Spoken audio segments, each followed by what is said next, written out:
한 주간 편안하셨습니까? 네. 예수께서 주신 평화가 여러분과 여러분 가정 위에 충만하시기를 주님의 이름으로 축원드립니다. 아멘. 부활하신 후에 제자들에게 나타나셔서 제자들의 믿음을 새롭게 하시고 깨닫게 해주신 예수님께서 이제 승천하실 날이 얼마 남지 않았습니다. 이제 당신은 승천하시지만 협조자 성령님을 통해서 언제나 제자들과 함께 하실 것이고 또 새롭고 굳센 신앙으로 거듭나게 될 것이다 라고 하는 것을 말씀해 주고 계십니다. 오늘 우리들은 예수님께서 승천하시기 전에 마치 당신의 마지막 유지 같은 그런 말씀을 우리가 듣게 됩니다. 그래서 오늘은 예수님께서 당부하셨다라고 하는 제목으로 함께 은혜를 나누고자 합니다. 오늘 성경은 저희에게 새 시대의 비전을 봐라라고 이렇게 당부하고 있습니다. 예수님께서는 제자들에게 새 하늘과 새 땅을 펼쳐 주셨습니다. 제자들은 주님께서 보여주신 대로 새로운 비전을 향해 온 만방에 주님의 증거자가 되는 그런 사명들을 이제 받게 된 것이죠. 오늘 저희가 일독서로 들은 사도행전을 보시면 바오로 사도와 그의 일행들은 이제 주님의 복음 선교 활동을 하기 위해서 큰 계획을 하나 세웠습니다. 그래서 치밀하게 계획하고 준비하여서 아시아 쪽에 가서 주님의 복음을 증거하겠다라고 하는 큰 선교 계획을 세웠습니다. 그런데 주님께서는 그들이 세운 그 계획에서 전혀 다른 새로운 방향으로 그들을 시선을 돌리게 해주십니다. 그것이 오늘 일독서의 그 말씀입니다. 9절로 어느 날 밤 바울은 거기에서 신비로운 영상을 보았다.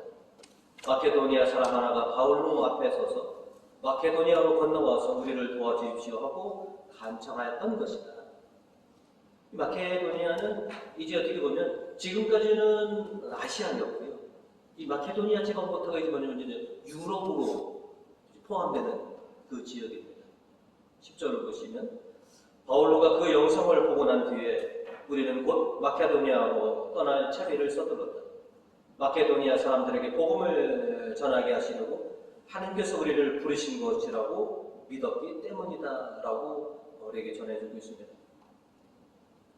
바울과 그의 동료들은 주님께서 보여주신 그들에게 새로운 비전에 따라서 그들의 계획을 철회하였고 주님께서 그들에게 보여주신 그 새 비전을 향해 나아갔는데 그 첫 번째 동네가 바로 아시아와 유럽의 그 접경지에 있었던 필리비입니다. 그래서 거기에 가서 복음을 선포하였고 거기에 있던 유대인 몇몇이 이제 세례를 받게 된 것이죠. 그래서 그들은 지금도 유럽의 최초의 그리스도인이라고 하는 칭호를 그들이 갖고 있는 것입니다. 오늘 나와 있는 리디아와 그의 가족들 그리고 몇몇 유대인들 그들이 유럽인들 중에 처음으로 주님을 믿게 된 그리스도인들이고 그리고 지나고 나서 리디아가 자신의 집에서 그 신앙생활을 하게 됐기 때문에 리디아의 이 가정교회가 유럽 최초의 교회라고 하는 그런 타이틀을 이제 가지게 된 것이죠. 그렇게 주님께서는 바울과 바울의 이댕이 이제 아시아에 대한 그 선교 계획을 세웠을 때 그거를 이제 당신께서 이끄시는 대로 유럽이라고 하는 그런 새로운 비전으로 나아가는 그런 물꼬를 오늘 이렇게 열어주신 겁니다. 오늘 이 독서에서 이렇게 보시면 사도 요한은 성령의 감동이 되어서 성령이 이끄시는 대로 하나님 나라를 보게 되는 놀라운 영광을 누리게 되죠. 그리고 하나님 나라를 보고 난 다음에 우리들이 하나님 나라라고 하는 그런 비전을 우리가 갖도록 성경을 기록해서 우리들에게 하나님 나라라고 하는 이 땅이 아닌 이 땅에 살면서 항상 하나님 나라라고 하는 새로운 비전을 우리가 바라보고 살도록 그렇게 우리를 인도해 주고 있습니다. 이 독서 10절입니다. 그는 성령의 감동을 받은 나를 데리고 크고 높은 산으로 올라가 하나님께서 계시는 하늘로부터 내려오는 거룩한 도성 예루살렘을 보여주었습니다. 그래서 사도 요한은 하나님 나라의 거룩한 새로운 예루살렘을 보게 됩니다. 그리고 그곳에는 또 놀라운 광경들이 있었습니다. 1절과 2절을 보시면 그 천사는 또 수정같이 빛나는 생명의 강을 나에게 보여주었습니다. 그리고 강 양쪽에는 12가지 열매를 맺는 생명의 나무가 있어서 달마다 열매를 맺고 그 나무님은 만국 백성을 치료하는 약이 됩니다. 그래서 힘든 그 선교 초기에 수많은 박해 속에서도 신자들은 하나님 나라라고 하는 그런 비전을 바라보고 그렇게 꿋꿋하게 복음을 증거하는 주님의 일꾼들이 되었던 것이죠. 오늘 복음에서도 예수님께서는 제자들에게 협조자 성령을 약속하시면서 이제 너희에게 성령 시대라고 하는 새로운 비전을 새 시대를 내가 너희에게 열어주겠다라고 약속을 하시는 것이죠. 제자들이 지금까지 경험하지 못했던 그런 경험들을 할 것이고 그 성령을 통해서 제자들은 새로운 공동체로서 새로운 그 교회의 시작을 알리는 그런 비전들을 품고 세계 만방으로 그렇게 흩어질 수 있었던 것이죠. 그리고 가는 곳마다 주님을 증거하게 된 것이죠. 이렇게 주님의 충직한 종들은 주님께서 보여주신 또 주님께서 그들에게 심어주신 새로운 비전을 가지고 이제 세상을 향해 나아갔던 것이죠. 주님은 이 작은 예루살렘에 머물러 있던 그들로 하여금 그보다 더 큰 세상, 더 넓고 더 높은 그런 새로운 비전을 바라보게 해 주셨던 것이죠. 이제 오늘날을 살아가는 제자인 우리들에게도 오늘 주님께서는 너희도 내가 너희에게 보여주는 새로운 비전을 봐라라고 당부하고 계십니다.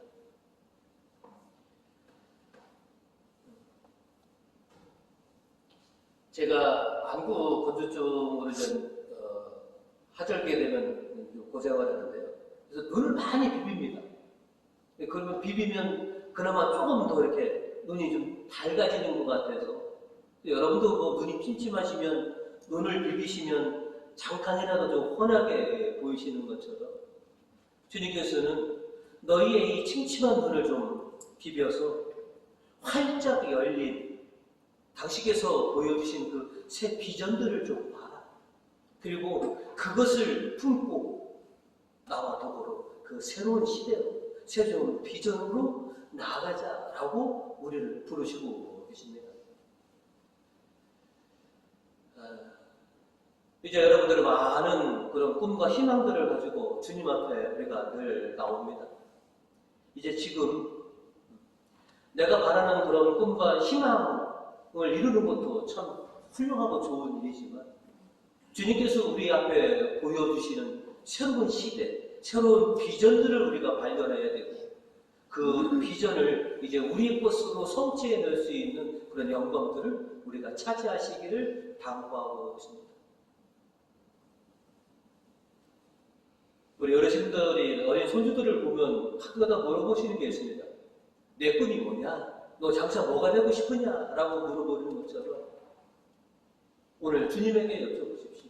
주님, 저에게 보여주시는 새로운 비전은 무엇입니까? 제가 무엇을 보고 무엇을 찾기를 원하는지, 부디 어두워진 저의 눈을 깨끗이 씻겨주셔서 당신께서 우리에게 앞으로 장차 예비한 더 높고 더 넓은 그런 새로운 비전들을 우리가 품게 해주십시오 라고 우리 기도하고 있습니다. 이제 주님께서 여러분 앞에 이제 펼쳐놓으실 그 새로운 비전을 여러분의 비전으로 삼으셔서 그것을 주님과 함께 성취해 나가시는 우리 교우님 되시기를 주님의 이름으로 축원드립니다. 아멘. 오늘 성경은 저희에게 두 번째로 말씀을 경청하고 지켜라 라고 당부하고 계십니다. 이제 새로운 성령의 시대를 살아갈 우리들이 우선적으로 해야 할 것이 있는데 그것이 바로 무엇이냐? 주님의 말씀을 경청하고 그대로 지키기를 주님께서는 바라고 계신다라고 하는 것이죠. 오늘 복음 23절로 나를 사랑하는 사람은 내 말을 잘 지킬 것이다. 그러면 나의 아버지께서 그를 사랑하시겠고 아버지와 나는 그를 찾아가 그와 함께 살 것이다 라고 하셨습니다. 당신을 사랑하는 사람은 당신의 말을 잘 지킬 것이다 라고. 무서워서가 아니라 두려워서가 아니라 주님을 너무너무 사랑하기에 그래서 주님의 말씀에 귀를 기울이고 주님의 말씀대로 그렇게 지키고자 하는 것, 그것이 바로 여러분의 삶이다 라고 하는 것이죠. 이제 주님의 뜻대로 그렇게 우리가 살아가기 위해서 주님의 말씀을 잘 경청합니다. 그리고 그 말씀을 새겨서 지켜 나가고자 그렇게 힘쓰는 것이 우리의 사명이기도 합니다. 주님의 말씀을 잘 듣기 위해서는, 주님의 뜻을 잘 지키기 위해서는 먼저 주님을 향해 우리의 마음이 열려 있어야 되는 것이죠. 여러분도 그런 경험들이 아마 있으실 것입니다. 누군가에게 마음이 닫혀 있다면 그 사람의 말은 내 귀에 하나도 들리지 않을 것입니다. 마음이 닫혀 있으면 그 사람이 뭐라고 하는지, 어떤 행동을 하는지, 무슨 말을 하는지 나에게는 결코 들리지 않을 거다라고 하는 것이죠. 주님의 말씀을 잘 듣기 위해서는 먼저 주님을 향해 우리의 마음이 활짝 열려 있어야 됩니다. 오늘 유럽 최초의 그리스도인이라고 그렇게 칭송받는 리디아가 그랬던 겁니다. 오늘 14절로, 1통서 14절로 보시면 주께서는 그 여자의 마음을 열어 바울의 말을 귀담아 듣게 하셨다라고 우리에게 전해주고 있습니다. 리디아의 마음이 열려 있었기 때문에 그래서 바울의 말에 귀 기울일 수 있었다라고 하는 것이죠. 주님을 향한 마음, 주님에게 열려있는 마음, 그래야지만이 주님의 말씀과 뜻을 우리가 귀담아 들을 수 있는 것이죠. 리디아는 평소 주님을 향해 항상 마음을 열고 살아가는 그런 여인이었습니다. 필리핀은 황제가 세운 도시입니다. 유럽 외가 쪽에 있는 황제가 세운 도시이기 때문에 여기가 굉장히 좀 어떻게 보면 정부 주도의 그 도시거든요. 그러다 보니까 유대인들이 많지 않았습니다. 왜냐하면 필리프와 그의 동료들이 이 필리핀에 가서 동네를 다 찾아봤지만 유대교 회당을 찾을 수가 없었습니다. 10사람 이상만 되면 무조건 회당을 세워서 그 회당 중심으로 살아가야 되는 게 유대인들의 철칙이거든요.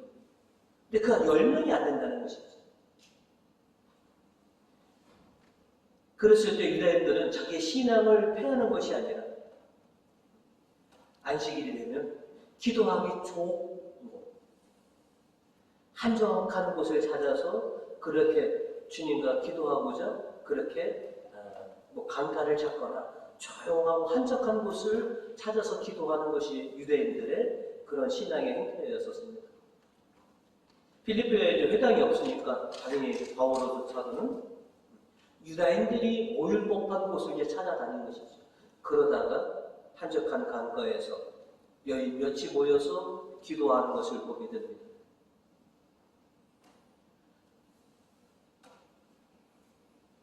동포들도 별로 보는 사람도 없고 교회도 없고 우리 식으로 보면 그러면 우리가 여러분 외국에 나갔는데 같이 신앙인들도 없고 전부 다 외인들이고 그러면 우리가 주의를 잘 지키느냐는 것이죠. 에이 그냥 이번 한 주 그냥 넘어가지. 나중에 교회가 세워지면 내가 그때부터 교회를 찾아가서 기도하지. 오늘날 이렇게 생각하는 분이 참 많지만 리디아는 그렇지 않습니다. 자기를 지켜보는 같은 유대인이 없더라도 회당이 없더라도 나는 늘 하느님의 뜻을 받들어서 안식일을 지키고자 하는 그 신앙을 가졌던 여인이었던 것이죠. 이렇게 평소 주님에 대한 하느님에 대한 이런 열린 마음이 결국 바울의 일행을 만나게 되었고 바울의 말에 귀를 기울일 수 있게 된 것이죠. 바울에게서 선포되는 그 귀한 복음을 접한 이 여인은 그 즉시 우리가 세례받기로 합니다. 그래서 그 자리에서 세례를 받습니다. 그리고 이제 바울의 일행에게 또 청합니다. 저희 집에 가셔서 더 많은 주님의 복음을 들려주십시오. 예루살렘 15절입니다. 리디아는 온 집안 식구와 함께 세례를 받고 나서 정말 저를 주님의 충실한 신도로 여기신다면 제 집에 오셔서 머물러 주십시오 하고 간청하면서 우리를 자기 집으로 데려갔다라고 이렇게 기록하고 있습니다.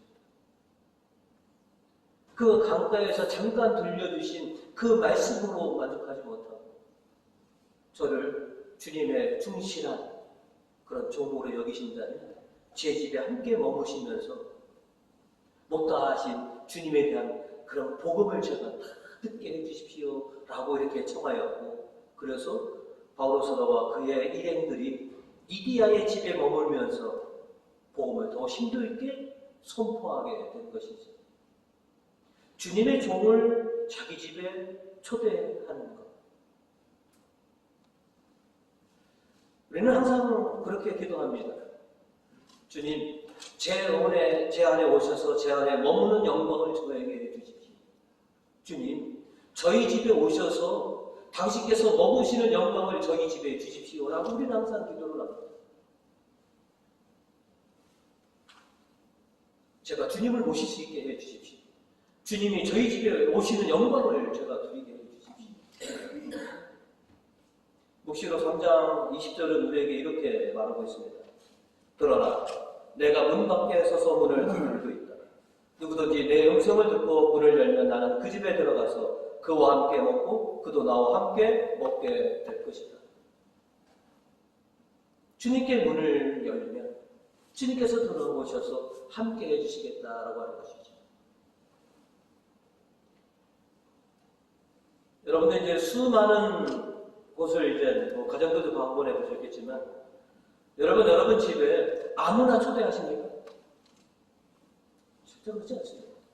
나하고 가장 친밀한 사람, 나에게 특별한 사람들을 초대하고 또 나도 누군가의 집에 갔을 때는 누군가의 친밀하고 특별한 사람이기 때문에 초대받고 그 집에 함께 머무르는 것이죠.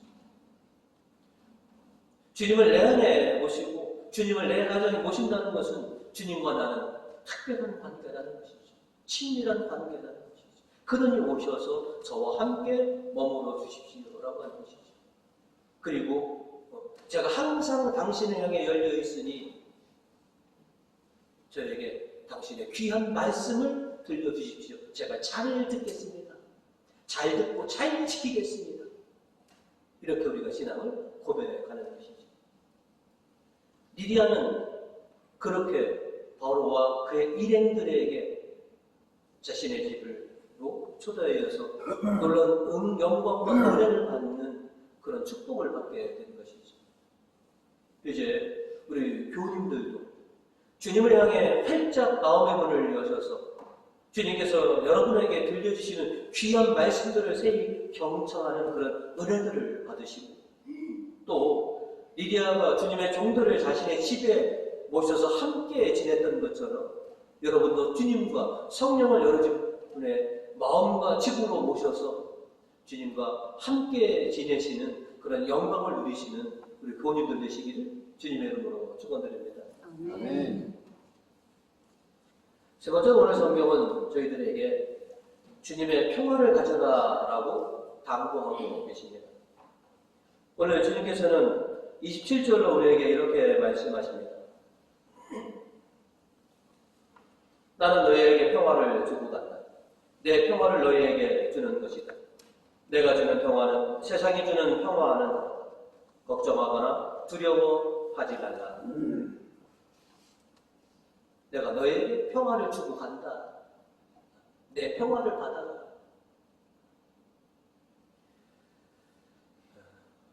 우리가 구할 때, 주님을 처음 뵀을 때 주님께서 우리에게 첫 번째 주신 것이 뭡니까?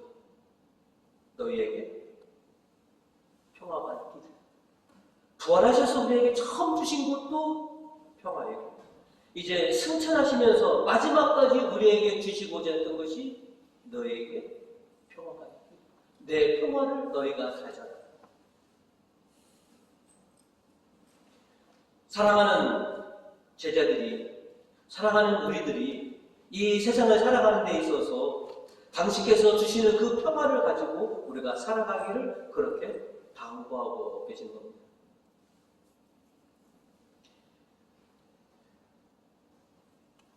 참 끊임없는 참 고통과 시련, 또 늘 전쟁 같은 삶을 살아가는 이 세상 속에서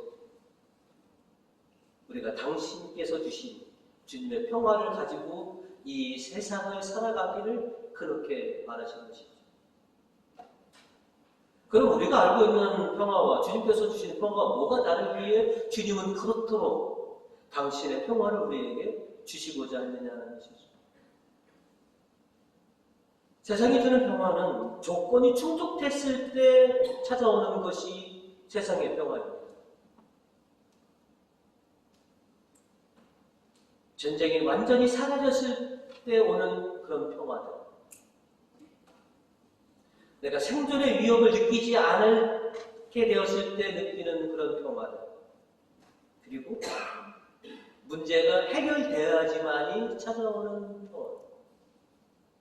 그리고 내 냉장고에 먹을 것이 그득 찼을 때 오는 그런 평화. 세상의 평화는 어떤 조건이 충족돼야지만이 찾아오는 그런 평화들입니다. 우리가 여태까지 느끼는 평화들은 바로 그런 것들이었습니다. 그런데 주님이 주시는 평화는 그거와는 좀 다르다는 것이죠. 주님이 주시는 평화는 아주 간단합니다. 어떤 조건들이 충족해서 이루어지는 그런 평화가 아니라 당신이 계심으로, 당신이 계신 것만으로도 우리에게 주는 것이 당신의 평화다라고 하는 것이죠. 내가 너의 곁에 있다라고 하는 것, 내가 너와 함께하고 있다라고 하는 것. 그걸 왜 평화냐? 환경은 바뀌지 않았고 조건은 충족되지 않았는데도 우리는 주님이 함께 계시는 것만으로도 충분히 평화를 누릴 수가 있다라고 하는 것이죠.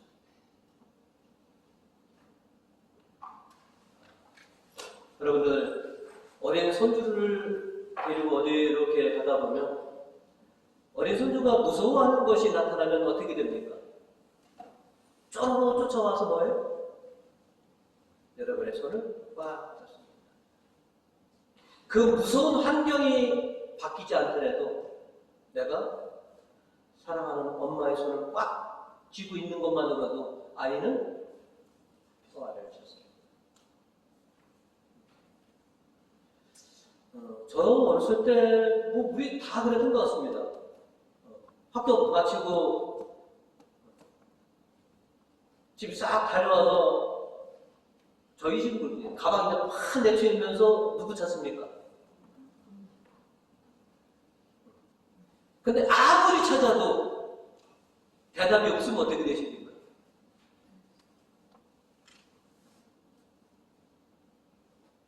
주님은 그렇습니다.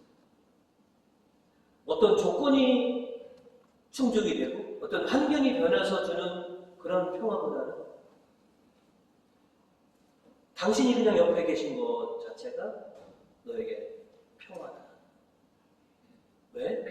당신은 구세주이시고 해결사이시고 영원한 우리의 의사이시기 때문에 걱정하지 마라. 내가 네 옆에 있다. 너와 함께하고 있다. 그러니 걱정도 두려워도 하지 말아라.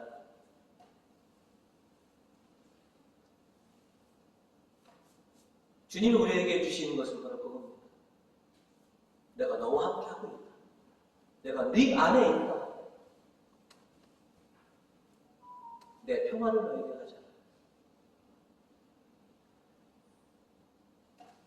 주님이 평안하셔서 십자가에 저 순환을 모면하셨습니까?